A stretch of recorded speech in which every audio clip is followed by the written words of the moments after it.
성도님들 안녕하십니까?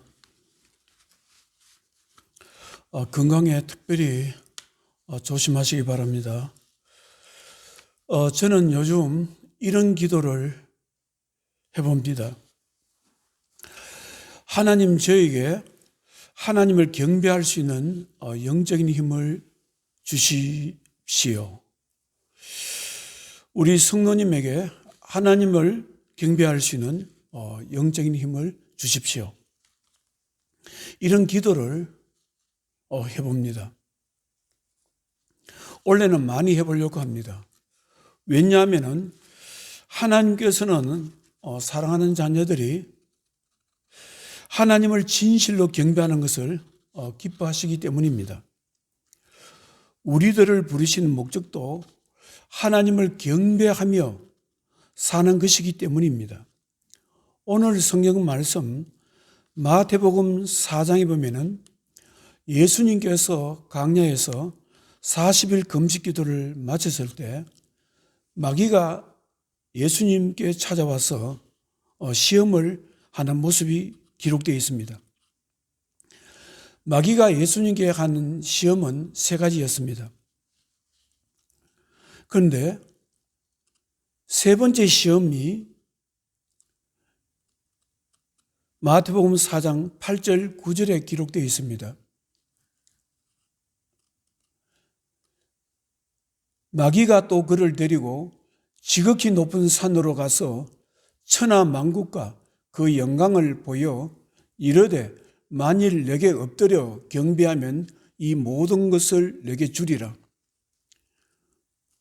마귀는 예수님께 너가 만일 나에게 엎드려서 경배하면 모든 것을 주시겠다는데 바로 그 모든 것은 천하 만국과 영광입니다. 예수님께서는 마귀의 시험에 이렇게 대답하셨습니다. 이에 예수께서 말씀하시되 사탄아 물러가라. 기록되었으되 주 너희 하나님께 경배하고 다만 그를 섬기라 하였느니라. 이에 마귀는 예수를 떠나고 천사들이 나와서 수종드니라. 예수님께서는 마귀에게 경배하는 것이 아니고 경배는 오직 하나님께만 경배하는 것이라고 말씀하셨습니다. 사랑하는 자녀에게 있어서 가장 중요한 것은 하나님을 경배할 줄 아는 것입니다. 성경은 하나님의 자녀는 하나님만을 경외해야 된다는 말씀으로 가득 차 있습니다. 신명기서 6장에도 보면은 모세가 광야 40년 생활을 마치고 이스라엘 백성들에게 한 설교에도 보면은 너희들은 가나안 땅에 들어가면은 하나님을 잊지 말고 하나님을 경배하는 일을 잊지 말아야 한다고 말씀하셨습니다. 신명기서 6장 12절에 너는 조심하여 너를 애굽 땅 종되었던 집에서 인도하여 내신 여호와를 잊지 말고 내 하나님 여호와를 경외하며 그를 섬기고. 사랑하는 성도 여러분, 그러면은 하나님을 경배한다 하려면은 어떻게 하는 것이 하나님을 경배하는 것일까요? 단순히 하나님을 찬양하는 것만이 하나님을 경배하는 방법일까요? 하나님을 경배하는 방법은 여러 가지가 있습니다. 여러 가지가 갖추어져야 합니다. 먼저 하나님을 두려워하는 마음이 있어야 되는 것입니다. 하나님을 신뢰하는 마음, 하나님을 사랑하는 마음, 하나님께 자신의 인생을 맡기는 마음이 있어야 되는 것입니다. 시편 2편 11절에 여호와를 경외함으로 섬기고 떨며 즐거워할지어다. 하나님을 두려워하는 마음이 있어야 되는 것입니다. 그리고 하나님을 진실로 찬양하는 것이 하나님을 경외하는 방법 중 하나입니다. 시편 22편 23절에 여호와를 두려워하는 너희여 그를 찬송할지어다. 야곱의 모든 자손이여 그에게 영광을 돌릴지어다. 너희 이스라엘 모든 자손이여 그를 경외할지어다.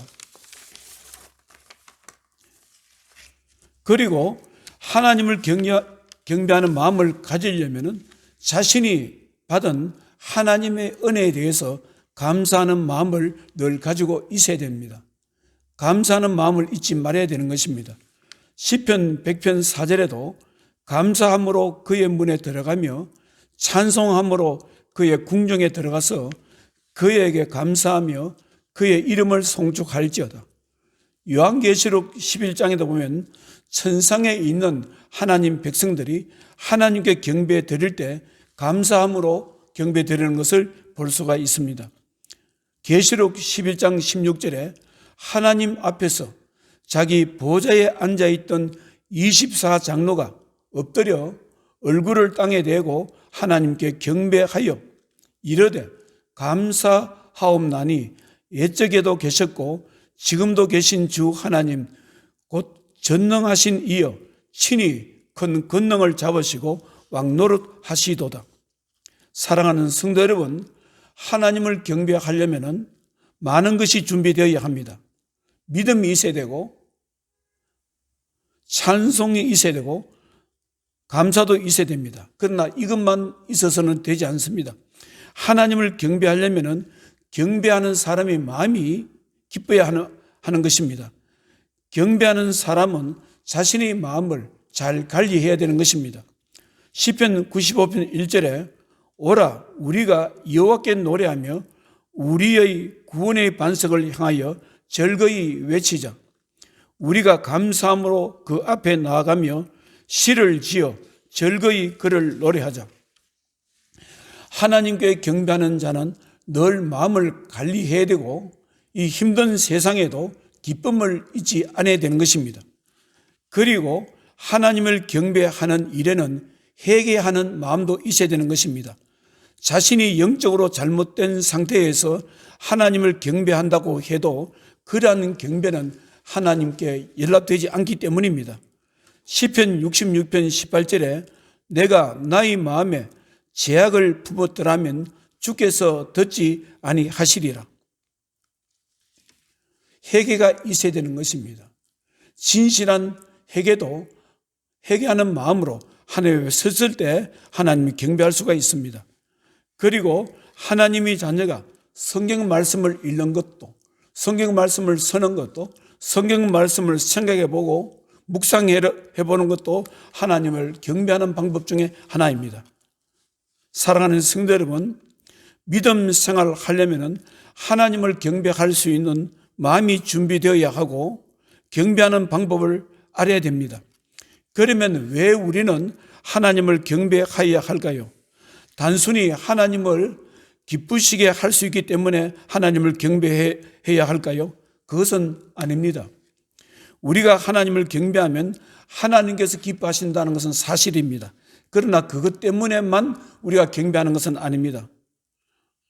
성경은 하나님의 자녀가 진실로 하나님을 경배하게 되면 하나님의 축복을 받을 수 있다고 말씀하고 있습니다. 경배하는 자에게, 진실로 하나님을 찾는 자에게 하나님께서 은혜를 베풀어 주신다고 말씀합니다.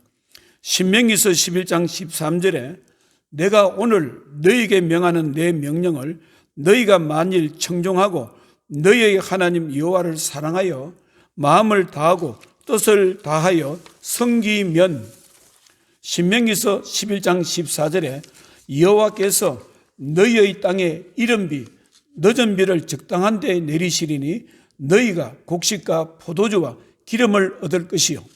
하나님을 경외하고 경배하는 자에게 하나님께서 그 삶에 부족함이 없는 축복을 하신다고 말씀하십니다. 그리고 성경은 하나님께서 하나님의 자녀의 삶을 인도하실 때에도 아무 사람이나 인도하시는 것이 아니고 하나님을 경배하는 자녀를 인도하신다고 말씀합니다. 사도행전 13장에 보면 안디옥 교회를 섬기고 있는 사도 바울과 바나바를 인도하셔서 세계 선교의 현장으로 부르신 것은 안디옥 교회 성도들이 하나님을 경배하고 있는 영적인 상태에서 인도하신 것을 볼 수가 있습니다. 사도행전 13장 2절에 안디옥 교회에서 주를 섬겨 금식할 때에 성령이 이르시되 내가 불러 시키는 일을 위하여 바나바와 사울을 따로 세우라 하시니 이에 금식하며 기도하고 두 사람에게 안수하여 보내니라. 어떤 상황에서 사도 바울과 바나바가 세계 선교의 선교사로 사역을 시작하게 되었습니까? 바로 주를 섬겨서 금식할 때야, 금식하며 기도할 때야, 하나님을 찾고 은혜를 사모하고 경배할 때에 하나님께서 바울과 바나바를 인도하신 것을 볼 수 있습니다. 그리고 하나님을 진실로 경배할 줄 아는 사람에게 구원의 역사가 일어나는 것입니다. 사도행전 16장에 보면은 사도 바울이 실라가 빌립보시에 들어가서 전도하다가 감옥에 갇히게 되는 것입니다. 감옥에 갇힌 날 밤 한밤중에 바울과 실라가 하나님을 경배하게 됩니다. 찬송을 하고 기도하게 되는 것입니다. 그때 하나님의 구원의 역사가 일어난 것을 볼 수가 있습니다. 사도행전 16장 23절에 많이 친 후에 관리들이 사도 바울과 실라를 붙잡아서 옷을 벗기고 많이 두들겨 패서 깊은 감옥의 지하 감방에 가둬 놓았습니다. 많이 친 후에 옥에 가두고 간수에게 명하여 든든히 지키라 하니 사도행전 16장 24절에 그가 이러한 명령을 받아 그들을 깊은 옥에 가두고 그 발을 착고에 든든히 채웠더니 한밤중에 바울과 실라가 기도하고 하나님을 찬송하며 제수들이 듣더라.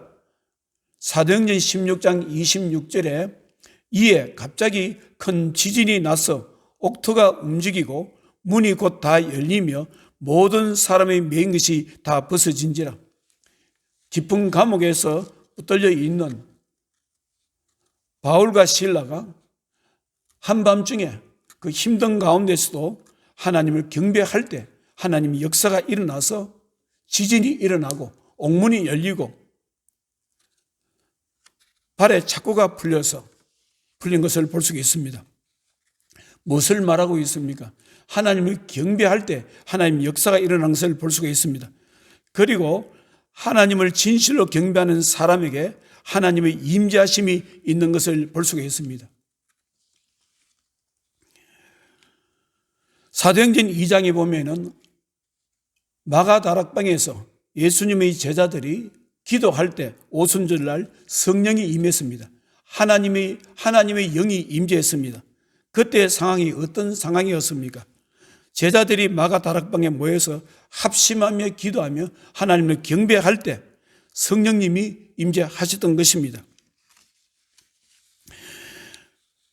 그때 성령이 임할 때 보면은 사도행전 2장 1절에 오순절 날이 이미 이름에 그들이 다 같이 한 곳에 모였더니 홀련히 하늘로부터 급하고 강한 바람 같은 소리가 있어 그들이 앉은 온 집에 가득하며 마치 불의 혀처럼 갈라지는 것들이 그들에게 보여 각 사람 위에 하나씩 임하여 있더니 그들이 다 성령의 충만함을 받고 성령이 말하게 하심을 따라 다른 언어들로 말하기를 시작하니라. 성령이 임할 때 급하고 강한 바람이 불어왔다고 합니다.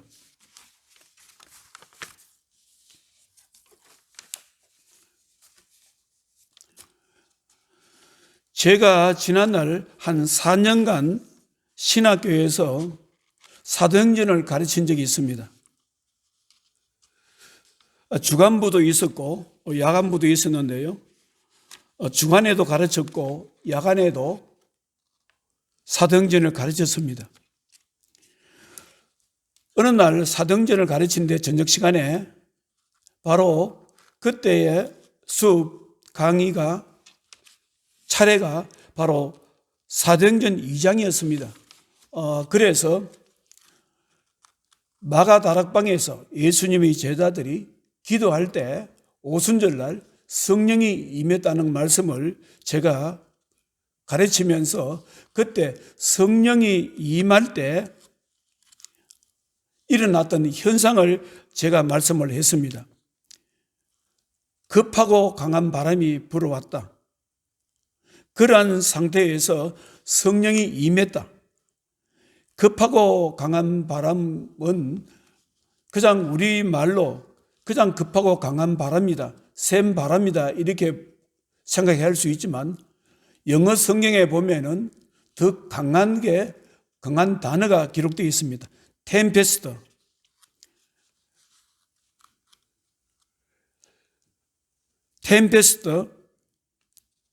블라스트. 그러니까 이것이 뭐냐면 폭풍우 같은 돌풍, 폭풍 이런 강한 바람이 불었다고 합니다.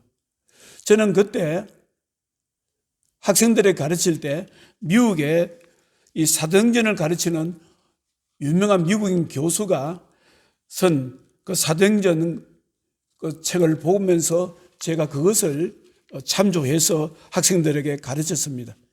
거기에 보면은 템페스트, 아주 강한 바람이 불어왔다. 그런 가운데 성령이 임재했다. 그런 말씀을 제가 학생들에게 이야기했습니다. 수업이 끝나갈 무렵에는 항상 저희들은 질의응답하는 시간이 있습니다. 뭐 궁금하신 거 있으면 물어보라고. 그런데 한 학생이, 전도사가 이런 이야기를 했습니다. 자신은 급하고 강한 바람을 경험해 본 적이 있습니다. 그렇습니다. 그러면 어떻게 해서 경험을 했느냐면 자기가 신학교를 올라오기 전에 몸이 많이 아팠다고 합니다. 몸은 치료될 그런 상황도 아니었었고 그래서 많이 마음이 우울하고 그런 상태에서 어느 날 교회에서 찬송을 혼자서 하게 했다고 합니다. 자신이 좋아하는 찬송이 바로 563장이라고 했습니다. 아주 좋아한다고 했습니다.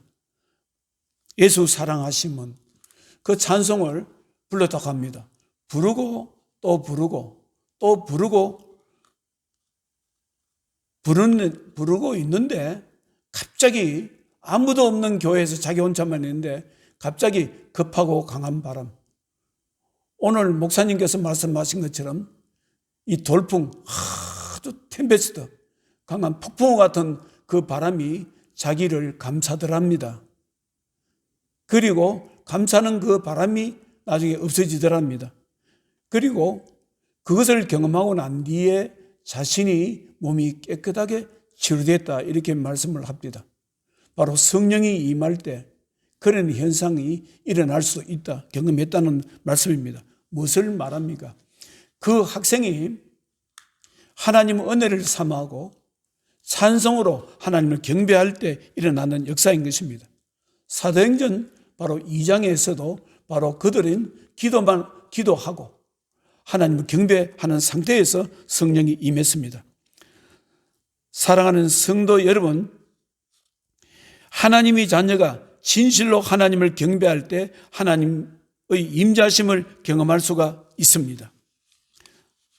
여러분들은 자신을 어떻게 생각하고 있습니까? 자신은 하나님을 진실로 경배하는 사람이라고 생각하십니까? 자신은 하나님을 경배하는 영적인 능력이 있다고 생각하십니까? 그러나 실제로 하나님의 자녀들이 하나님의 경배하는 모습은 그렇게 쉽게 볼 수 있는 것은 아닙니다.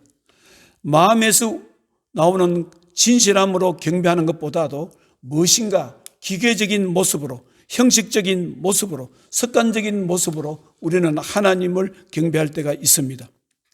예배에 진실한 눈물이 있고 찬양에 진실한 마음과 눈물과 감동이 있는 찬양을 하기는 그렇게 쉽지 않습니다.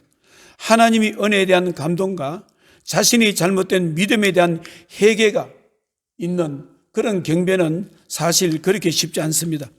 그래서 원래 교회 표를 이렇게 정해보았습니다. 삶이 힘들수록 주님을 찬양하며 살아봅시다. 무엇을 말하고 있습니까?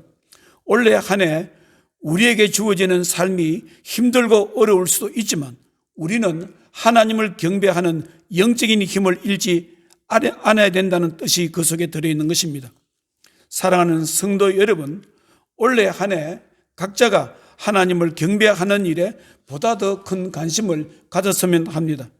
만일 성도님들이 진실로 하나님을 경배할 수 있다면 여러분들은 분명히 원래 하나님의 구원하심과 하나님의 축복과 하나님의 임재하심을 경험하게 될 것입니다. 여러분들은 하나님의 자녀가 하나님을 경험하게 되면 어떤 반응이 자신의 마음속에 일어난다고 생각하십니까? 사람은 누구든지 하나님의 은혜를 경험하게 되면 하나님의 축복과 하나님의 인도하심과 하나님의 구원하심과 하나님의 임재하심을 경험하게 되면 자신의 마음속에 하나님을 경배하고 싶은 감동과 충동이 일어나게 되는 것입니다. 하나님을 경배하다가 하나님의 인도하심과 축복을 받게 되면 더욱더 하나님 백성들은 하나님을 경배하는 영적인 힘을 가지게 되는 것입니다. 우리의 삶은, 주의 백성들의 삶은 하나님이 경배하는 삶에서 시작해서 경배하는 삶으로 끝나는 것입니다. 사랑하는 성도 여러분, 경건한 하나님의 자녀들은 자신이 하나님으로부터 은혜를 받을 때마다 하나님을 경배하는 것을 잊지 말아야 합니다. 노아는 홍수 심판 가운데 자신의 가족들만 구원을 받았을 때 노아가 가장 먼저 한 것이 무엇입니까? 홍수 심판이 끝나고 난 뒤에 노아의 가족들이 가장 먼저 한 것은 하나님 앞에 나와서 제단을 쌓았습니다. 바로 경배한 것입니다. 창세기 8장 20절에 노아가 여호와께 제단을 쌓고 모든 정결한 짐승과 모든 정결한 새 중에서 제물을 취하여 번제로 제단을 드렸더니 여호와께서 그 향기를 받으시고 그 중심에 이르시되 내가 다시는 사람으로 말미암아 땅을 저주하지 아니하리니. 노아뿐만 아닙니다. 모든 하나님의 거룩한 백성들은 자신이 하나님의 은혜를 받았을 때 잊지 않았던 것은 바로 하나님을 경배하는 일이었습니다. 예배 드리는 일, 찬양 드리는 일, 기도하는 일, 회개하는 일, 감사하는 일, 하나님을 섬기는 일이었습니다. 올해 한 해 하나님께서 성도님들에게 하나님을 진실로 경배하는 영적인 힘을 주시기를 축원합니다. 기도하겠습니다. 하나님 아버지, 올해 한 해를 우리가 시작하면서 모든 성도님들이 하나님을 경배할 수 있는 영적인 힘을 가지기를 원합니다. 하나님, 우리들에게 은혜를 베풀어 주셔서 무엇보다도 하나님을 경배할 수 있는 영적인 힘을 주시옵소서. 경배함으로 하나님을 기쁘시게 하고 또 경배함으로 하나님께서 하늘 문을 여시고 우리들을 축복하시는 한 해를 경험하기를 원합니다. 올해 한 해 경배함으로 하나님의 인도하심과 구원의 역사와 축복의 역사가 하나님의 성령의 임재하심을 우리가 경험하기를 원합니다. 하나님, 사랑하는 주의 백성들에게 큰 은혜를 베풀어 주시옵소서. 예수님 거룩하신 이름으로 기도드리옵나이다. 아멘.